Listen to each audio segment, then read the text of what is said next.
我今年30岁了，但是很多人第一次见到我都会说，你怎么看起来像个高中生啊，这么有精神。我不敢说我100%的时间都处在高能量状态，但是我敢说我有80%到90%的时间都处在精力充沛的状态。那你可能会问，我是不是天生就这样呢？其实也不是，青春期那几年呢，我是个死肥宅，熬夜打游戏，吃垃圾食品，脑袋像个浆糊，胖到连走几步都喘气。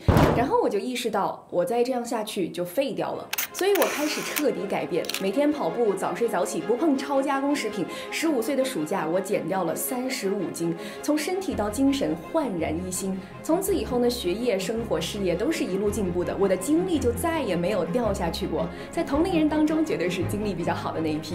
如果你也想拥有每天精神饱满、充满动力的状态，那么今天这个视频你一定要看到最后。大家好，我是夏冰雹，我会为你完整的拆解我已经坚持了15年的生活习惯系统，包括睡眠、运动、饮食和脑力管理。如果你能把这套方法做到，我敢保证您的脑力水平、精神能量、行动力和生活质量会远远超越全世界98%的同龄人，收获长期的人生进步和突破。Alright, are you ready? Let's dive in. 1. 良好睡眠是对大脑最好的投资。现在的年轻人越来越习惯熬夜。中国睡眠研究会的数据显示，超过一半的00后和90后的入睡时间都晚于凌晨12点。除了极少数是因为照顾婴儿被动熬夜，大多数人其实陷入了报复性熬夜。白天忙于学习和工作，到了晚上终于有自己的时间了，开始狂刷手机、狂打游戏，根本停不下来呀。我已经有16年没有熬过夜了。上一次疯狂的熬夜是在13、14岁的时候，那是2006年的暑假，家里刚买了电脑，我迷上了打游戏，整个假期几乎都是从下午一直玩到凌晨3、4点，再睡一觉到第二天中午。连续几个假期下来，我发现大脑开始宕机了，反应迟钝，表达不清，记忆力变差，这种脑子罢工的感觉让我害怕。我再这样下去，会不会脑残呢？从那以后呢，我调整了我的作息，哪怕中学阶段学业再紧张，我也坚持10点半之前睡觉，因为我相信磨刀不误砍柴工，作业是永远做不完的，我只挑那些真正能提升我能力的作业来完成。就这样呢，初2到初3，我的成绩从年级的150名进步到了前10名，更是我们班唯一考上省重点高中的学生。高中我也不熬夜，高考成绩呢也还行，在浙江省的前10%。大学和研究生阶段，我也是坚持每天11点前就必须睡觉，年年获得奖学金。后来进入了媒体机构呢，也不熬夜，却成为了产出新闻爆款最多的新人之一。经常有学生们说熬夜是没办法的啊，学不完。但我观察下来啊，中学和大学里成绩最好的人往往是不熬夜的。白天精神状态都不好，学习效率低，你晚上大脑更加疲惫了，还指望什么临时抱佛脚变学霸呢？学习从来不是靠通宵冲刺，而是靠平时白天高质量持续稳定的积累。想要发挥大脑的巅峰状态，必须好好睡觉。医学研究表明呢，晚上11点到凌晨2点是身体和大脑自我修复的黄金时段。只有在深度睡眠中，大脑才会清洗积累的毒素、炎症和代谢废物。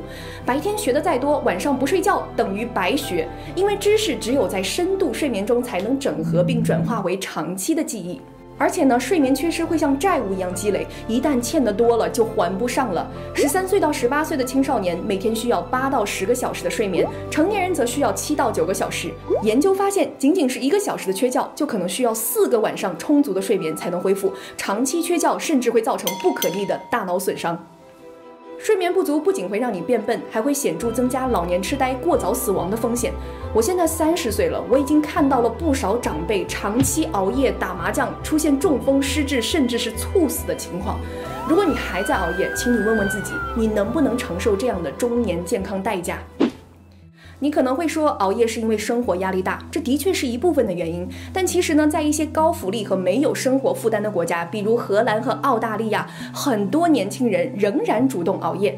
他们不是因为焦虑工作，而是单纯为了在夜晚娱乐。这种现象叫做睡前拖延症。研究指出，越容易冲动和分心的人，越难主动按时睡觉。这种拖延的根源不是压力，而是缺乏自我调节能力。怎样养成良好的睡眠习惯？以下是我坚持了10多年的方法，也得到了大量的睡眠科学的支持。不管你前一晚几点钟睡觉，每天早上起床的时间要固定，醒来后的半个小时内尽量接触10分钟的自然光，这会帮助你的生物钟和大自然同步。下午2点以后避免摄入咖啡和浓茶，因为咖啡因的代谢需要6个小时。如果要午睡呢，尽量安排在下午3点之前，不要超过30分钟，以免晚上睡不着。睡前3个小时不要进行剧烈的锻炼，锻炼尽量放在白天和傍晚。10点到11点呢是最佳的入睡时间，睡前20分钟尽量不要使用电子设备，减少蓝光和信息的干扰，让大脑放松。因此，真心建议大家不要熬夜透支未来，有什么生活烦恼留到白天再慢慢解决。睡一觉醒来，精神抖擞，专注力强，没有什么是你做不成的。2. 户外运动是有效的精神充电器。如果你总是觉得焦虑压抑，其实并不一定是你心理出了问题啊，而是我们生活在一个不适合人类基因的城市环境里。人类已经进化了30多万年，大部分的时间都是在户外活动，狩猎、采集、晒太阳、奔跑，而现代人85%的时间都待在室内，久坐不动，阳光不足。这种生活方式早就违背了我们的生物构造，导致大脑里的血清素、内啡肽这些快乐激素出现了问题，整个人就提不起劲儿，心情低落。那该怎么办呢？去户外运动。我第一次体会到运动对精神状态的彻底改变呢，是在初3的那个夏天。那个时候因为青春期发福，长到了140斤，走路都喘气，浑身笨重，还经常被同学称为死胖子。后来我就下定决心每天跑3公里，戒掉超加工食品，3个月减了35斤，身体轻了，脑子快了，整个人的情绪也阳光了，晚上也睡得更香了。运动可不只是强身健体哦，它对大脑的好处也同样惊人。研究发现啊，有氧运动不仅能激活大脑海马体，促进神经元再生，还能提升学习力和记忆力。运动还会提升线粒体的活性，让你更有力气、精力，并大幅度促进快乐激素的分泌，赶走负面情绪。越是学习工作压力大的时候，越不能不动。这15年来，我从来没有因为任何一场考试而暂停锻炼，也没有因为我在公司里一个人干5个人的活而打乱我每天锻炼的节奏。大学的时候，学校操场没建好，我就在工地上跑；口罩期间，健身房关闭了，我就在公寓楼的公共阳台上跑几百圈。在我看来，不论环境如何，我始终可以掌控我的生活，活出该有的生命质量。我也试过球类运动和瑜伽，我也挺喜欢的，但是还是觉得跑步是最方便的，不用装备，不用等人组队，随时随地想跑就跑。我尤其喜欢在绿化好的地方狂奔，这种被负氧离子包围的感觉，像是给大脑洗了一个澡，真清爽。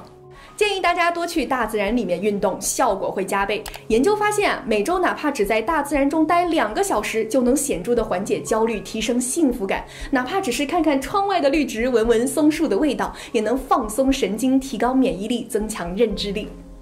每周需要运动多少时间呢？世界卫生组织的建议是，5到17岁的青少年每天至少运动60分钟，成年人呢每周至少做到150分钟的中等强度运动，包括快走和慢跑，或者是75分钟的高强度运动，比如间歇跑或球类竞技。如果你想获得最大的健康好处，每周最好是做到中等强度运动300分钟，差不多就是每天40分钟吧。尤其是那些有严重拖延症的朋友们更需要运动，因为坚持锻炼能够激活你的大脑前额叶皮层，这是掌管专注力、自控力和决策力的区域，会让你更容易进入深度学习和工作的状态。所以呀，别再宅在家里了，出去动一动，你会发现气色变好了，情绪变好了，大脑清爽了，整个人都发光了。3. 不吃超加工食物，走出脑雾和疲惫。自从15岁那个夏天减重35斤之后，我再也不碰超加工食品了。你一旦亲身体验过从浑浑噩噩到头脑清醒到肠胃舒畅的转变，大概率也会像我一样做出同样的选择。这15年来，我的饮食非常简单，我只吃食物的原型，不吃那些被反复加工的食物的尸体。零食就是水果，饮料就是水，偶尔泡点茶叶。我做饭基本上是清蒸或者水煮，1拳头的鱼或者肉，1拳头的豆类或者谷物，2拳头的蔬菜，这样吃下来身体轻盈，脑力也稳定清爽。当然20岁出头的那几年，我也发现我的饮食方式在同龄人中有点格格不入。同学们常常手握奶茶和可乐，我只有1瓶矿泉水。上司们请大家喝珍珠奶茶时，我是全部门唯一拒绝的人。出门参加活动，别人总是递来饮料，我也总是婉拒。小区附近那些肯德基和饮料店，我从15岁到现在都没有在里面花过1分钱。但很有意思的是啊，后来不少同学因为皮肤、肠胃和脑力的问题来请教我，我就建议他们先戒掉高糖的饮料和超加工的食品。他们跟着我吃饭，惊喜地发现痤疮没了，便秘好了，连他们妈妈都夸他们白里透红，气色好。英文里有句老话叫做 You are what you eat， 你吃什么你就是什么，真的一点都没错。现代人经常感到疲惫、焦虑、精神低落，饮食往往是隐藏的元凶。大量的研究已经证明，超加工食品与肥胖、糖尿病、心血管疾病，甚至是抑郁症高度相关。